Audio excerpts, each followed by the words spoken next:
ನಾರಾಯಣ ಗುರುಗಳ ಸ್ತಬ್ಧ ಚಿತ್ರದ ವಿಚಾರವಾಗಿ ಕೇರಳ ಸರ್ಕಾರ ರಾಜಕೀಯ ಮಾಡುತ್ತಿದೆ. ಅನವಶ್ಯಕವಾಗಿ ಕೇಂದ್ರ ಸರ್ಕಾರದ ವಿರುದ್ಧ ಗೂಬೆ ಕೂರಿಸುವ ಕೆಲಸ ಮಾಡುತ್ತಿದೆ ಎಂದು ಸಚಿವ ಕೋಟ ಶ್ರೀನಿವಾಸ ಪೂಜಾರಿ ಹೇಳಿದರು. ಕಳೆದ ಕೆಲವು ದಿನಗಳಿಂದ ನಾರಾಯಣ ಗುರುಗಳ ಸ್ತಬ್ಧ ಚಿತ್ರವನ್ನು ಗಣರಾಜ್ಯೋತ್ಸವ ಪೆರೇಡ್ನಿಂದ ದೂರ ಇಟ್ಟ ಬಗ್ಗೆ ಸಾಕಷ್ಟು ಆಕ್ರೋಶ ವ್ಯಕ್ತವಾಗುತ್ತಿದೆ. ಈ ಹಿನ್ನೆಲೆಯಲ್ಲಿ ಪ್ರತಿಕ್ರಿಯೆ ನೀಡಿರುವ ಸಚಿವರು, ಪ್ರಧಾನಿ ನರೇಂದ್ರ ಮೋದಿ ಅವರಿಗೆ ನಾರಾಯಣ ಗುರುಗಳ ಮೇಲೆ ವಿಶೇಷ ಗೌರವ ಇದೆ. ಕೇರಳದಲ್ಲಿ ನಾರಾಯಣ ಗುರುಗಳ ಭಾವಚಿತ್ರಕ್ಕೆ ಗೌರವ ನೀಡಿ ನಾರಾಯಣ ಗುರುಗಳ ವಿಚಾರಧಾರೆ ದೇಶಕ್ಕೆ ಮಾತ್ರವಲ್ಲ ವಿಶ್ವಕ್ಕೆ ಮಾದರಿ ಎಂದು ಹೇಳಿದವರು ಪ್ರಧಾನಿ ಮೋದಿ. 3 ವರ್ಷಕ್ಕೊಮ್ಮೆ ರಾಜ್ಯಗಳು ತನ್ನ ಸ್ತಬ್ಧ ಚಿತ್ರ ಕಳಿಸುವ ಸಂಪ್ರದಾಯ ನಡೆದುಕೊಂಡು ಬಂದಿದೆ. ಇದು ಗೊತ್ತಿದ್ದು ಕೂಡ ಕೇರಳ ಸರ್ಕಾರ ನಿಯಮವನ್ನ ಮೀರಿ ನಾರಾಯಣ ಗುರುಗಳ ಸ್ತಬ್ಧ ಚಿತ್ರ ಕಳಿಸಿದೆ. ಈ ಮೂಲಕ ರಾಜಕೀಯ ಲಾಭ ಪಡೆಯಲು ಪ್ರಯತ್ನಿಸುತ್ತಿದೆ. ಇದಕ್ಕೆ ಕೆಲವು ಕಾಂಗ್ರೆಸ್ ನಾಯಕರು ಕೂಡ ಕೈ ಜೋಡಿಸುತ್ತಿದ್ದಾರೆ ಎಂದು ಆರೋಪ ಮಾಡಿದ್ದಾರೆ. ದೆಹಲಿಯ ಗಣರಾಜ್ಯೋತ್ಸವದ ಮೆರವಣಿಗೆಯಲ್ಲಿ ನಾರಾಯಣ ಗುರುಗಳ ಸ್ತಬ್ಧ ಚಿತ್ರಕ್ಕೆ ಅವಕಾಶ ನಿರಾಕರಣೆ ಮಾಡಲಾಗಿದೆ ಎಂದು ಕೇರಳದ ಕಮ್ಯುನಿಸ್ಟ್ ಸರ್ಕಾರ ಆರೋಪಗಳನ್ನು ಮಾಡಿದೆ.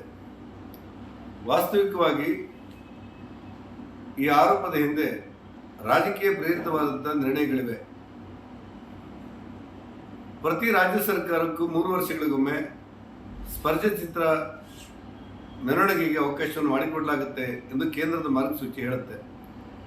ಈ ಹಿಂದೆ ಅವಕಾಶವನ್ನು ಪಡೆದಿರುವಂತಹ ಕೇರಳ ಸರ್ಕಾರ ಮತ್ತೊಮ್ಮೆ ತನ್ನ ಅವಕಾಶಕ್ಕೋಸ್ಕರ 3 ವರ್ಷಗಳ ಅವಧಿಯನ್ನು ಕಾಯ್ದಿರಿಸಿಕೊಳ್ಬೇಕಾಗಿತ್ತು. ಆದರೆ ಅದಾವುದೇ ನಿಯಮವನ್ನು ಪಾಲಿಸದೆ ಕೇಂದ್ರ ಸರ್ಕಾರದ ಮೇಲೆ ಆರೋಪ ಮಾಡುವ ದೃಷ್ಟಿಯಿಂದ ಪ್ರಧಾನಮಂತ್ರಿ ನರೇಂದ್ರ ಮೋದಿ ಅವರನ್ನು ಟೀಕಿಸುವ ಭರದಲ್ಲಿ ಕೇರಳದ ಕಮ್ಯುನಿಸ್ಟ್ ಸರ್ಕಾರ ಇಂಥ ಆರೋಪಗಳನ್ನು ಮಾಡುತ್ತಿರುವುದನ್ನು ಸಾರ್ವಜನಿಕರು ಗಮನಿಸಬೇಕು ಅಂತ ನಾನು ವಿನಂತಿ ಮಾಡ್ತೇನೆ. ನರೇಂದ್ರ ಮೋದಿಯವರು ಪ್ರಧಾನಮಂತ್ರಿಯಾಗಿ ಕೆಲವೇ ಸಮಯದಲ್ಲಿ ಕೇರಳದ ಶಿವಗಿರಿಗೆ ಬರ್ತಾರೆ. ಬಂದು ನಾರಾಯಣ ಗುರುಗಳ ಭಾವಚಿತ್ರವನ್ನು ಅನಾವರಣ ಮಾಡ್ತಾ ಹೇಳ್ತಾರೆ.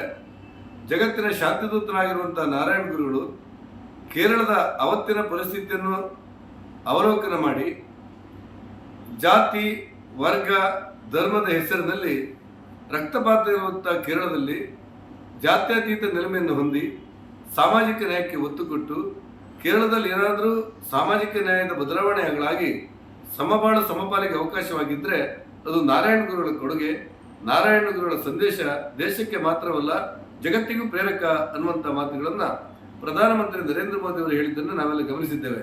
ಹಾಗಾಗಿ ನಾರಾಯಣ ಗುರುಗಳ ಸ್ತಬ್ಧ ಚಿತ್ರದ ಹೆಸರಿನಲ್ಲಿ ಕೇಂದ್ರ ಸರ್ಕಾರದ ಮೇಲೆ ಗೂಬೆ ಕೂರಿಸುವಂತಹ ಪ್ರಯತ್ನವನ್ನು ಕೇರಳ ಸರ್ಕಾರ ಮಾಡ್ತಾ ಇದ್ದು, ಅದಕ್ಕೆ ತಮಿಳುನಾಡು ಮತ್ತು ಪಶ್ಚಿಮ ಬಂಗಾಳಗಳ ಸರ್ಕಾರಗಳು ಕೂಡ ಇಂಬು ಕೊಡ್ತಾ ಇರುವುದನ್ನು ಗಮನಿಸಲಾಗುತ್ತೆ.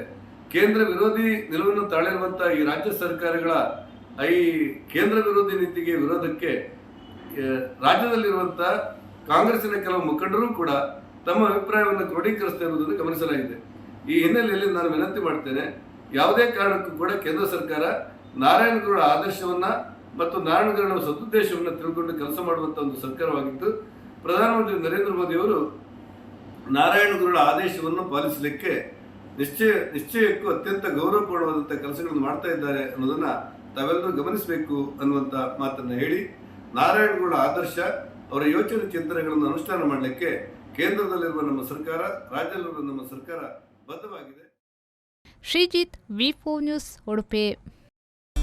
ಶುದ್ಧತೆಯ ಆಲಯದಿಂದ ಭೀಮಾ, ಭರವಸೆಯ ಪರಂಪರೆಯೊಂದಿಗೆ 1925ರಿಂದ BIS 916 ಹಾಲ್ಮಾರ್ಕ್ ಹೊಂದಿದ ಚಿನ್ನಾಭರಣ, ಪ್ರಮಾಣೀಕೃತ ವಜ್ರಗಳು, ಸ್ಟರ್ಲಿಂಗ್ ಬೆಳ್ಳಿ.